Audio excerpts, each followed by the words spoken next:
Hello viewers, আসসালামু আলাইকুম। Welcome to my channel Lakshmi's kitchen. ইচ্ছে করি আশা করি আপনারা সবাই ভালো আছেন। আমরা আলহামদুলিল্লাহ ভালো।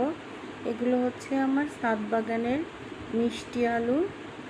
তো তোলার পরে এগুলো আমি রেখে দিয়েছিলাম কিছুদিন শুকানো, তাহলে নাকি আলু মিষ্টি হয়।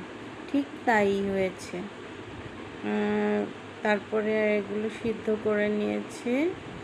সিদ্ধ করার পরে অনেক মিষ্টি হয়েছিল। আর ওই কালো কালোগুলো হচ্ছে গাছ আলু, ওগুলো এখনও রান্না করি নাই। তো আপনাদের কেমন লাগছে? আমার তো খুবই ভালো লাগছে। এই যে সিদ্ধ আলু। তো ভালো লাগলে please subscribe my channel, like comment share. ভালো থাকুন। আল্লাহ হাফেজ।